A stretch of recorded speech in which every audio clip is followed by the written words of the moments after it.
Hey guys, just thought I'd check in, give a little update to what we're doing, talk about these fights that happened today. As far as Joe goes, he just did his last workout.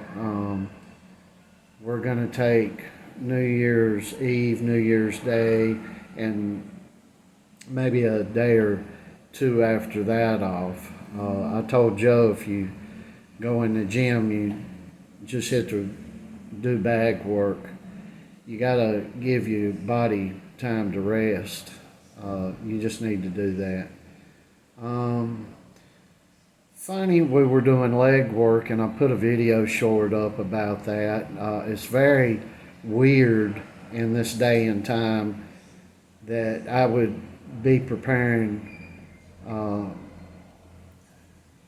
13 to 17-year-olds to box amateur and be more qualified to train somebody than Deontay Wilder's group. I wouldn't, number one, I would consider myself not qualified to train Deontay Wilder. However, that being said, if I were called and approached, the first thing I would have done with him, which I believe it's too late now, but I would have strengthened up his legs. His legs are shot.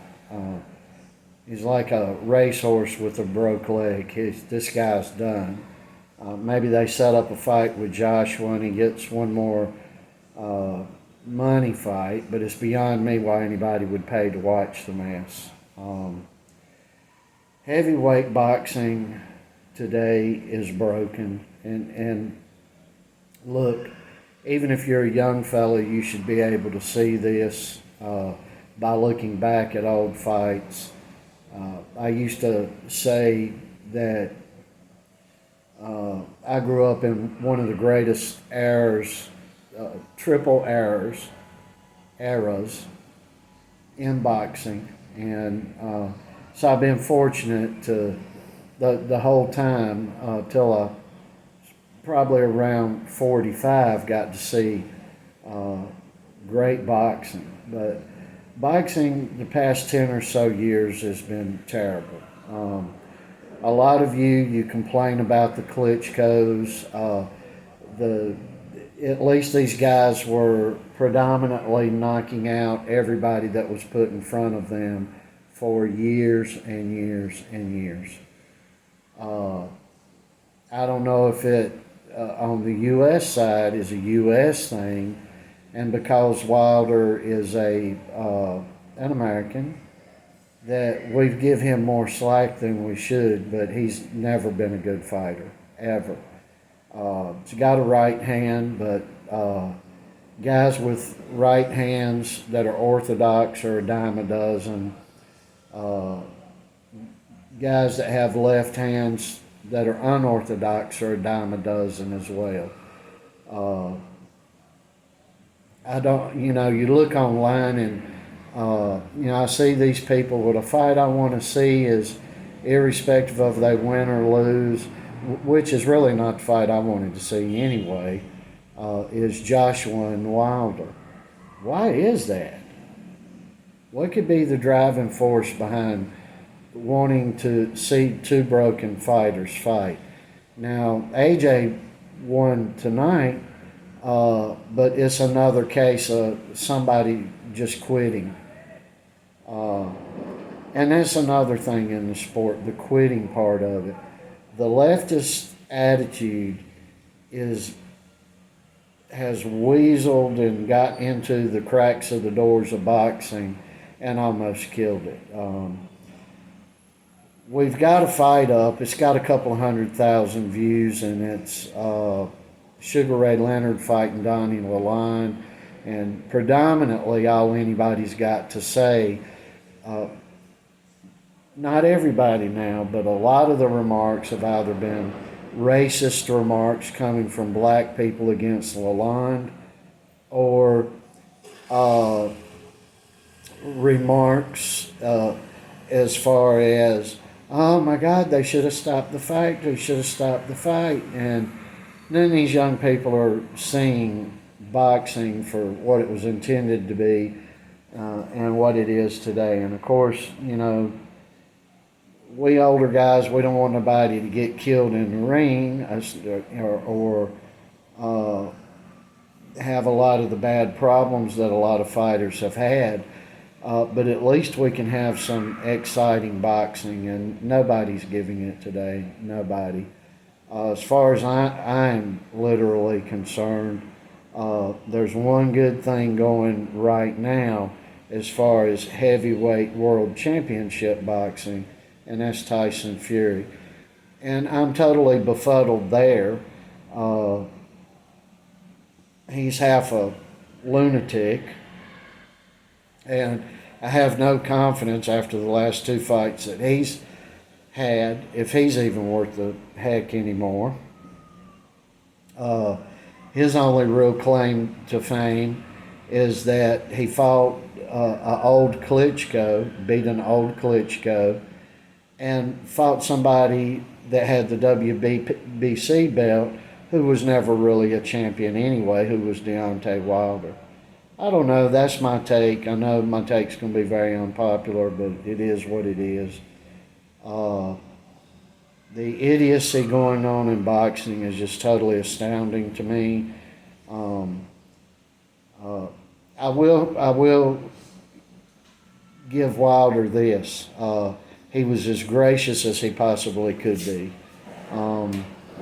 I don't look for that to hold up. I believe that this is why Saudi boxing will be no good for American interest in boxing, because I believe before the end of the week he's going to claim that they cheated and this and that and the other. I just have zero confidence that he won't do that, because every time he's lost, he has done that.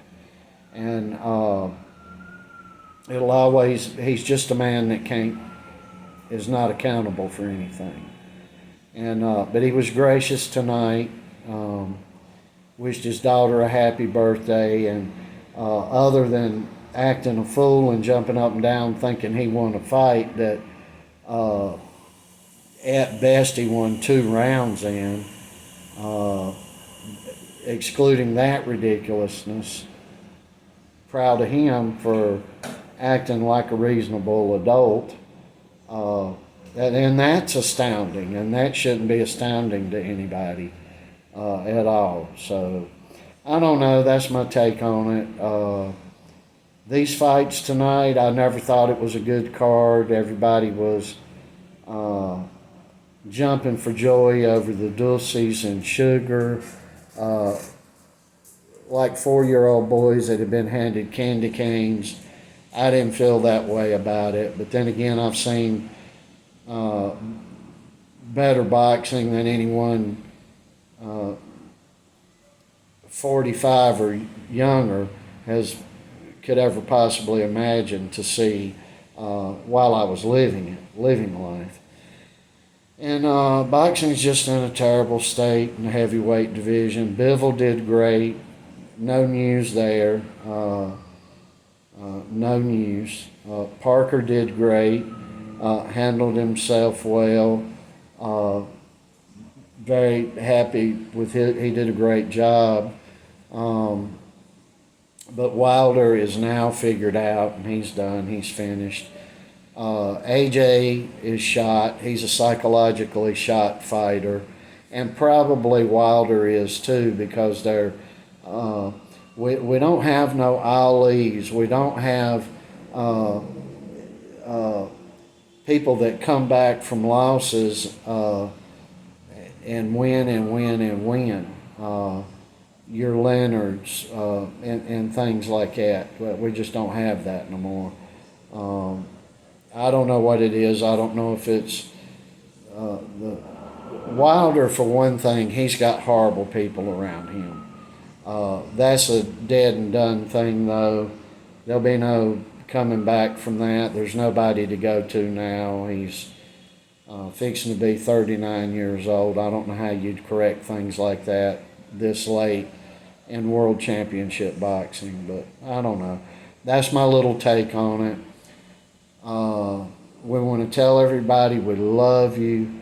Uh, we wish you tidings of good joy and peace and serenity and love over the holiday seasons. We've gotten a boatload of it. Yesterday, we got two big things yesterday. Uh, yesterday, on another social media platform, Joe got a message from a WBC executive telling him, "Keep going, kid. Keep going. You will be a world champion. Just don't stop." Very encouraging message. And we got a message from the light heavyweight UK champion, bare knuckle, Danny Christie, having positive words for Joe and sending us love and well wishes for the holidays. And that was a complete blessing for this house. So we love you. Thank you, Mr. Christie. Thank you, Mr. Suleiman from the WBC. And thank you, everybody that watches this channel. We love you. We love all the good words. Mr. G over at Real Talk Boxing, thank you. You had some wonderful words about Joe earlier in the day. And we thank you. God bless you, brother. And we love you too. And we love all you guys. Many blessings. And we'll put a video up before Christmas. I took several videos today of Joe, and we like to put at least those short videos up. We'll do a weekly video probably tonight or tomorrow. And much love to everybody. Blessings, and have a very, very Merry Christmas.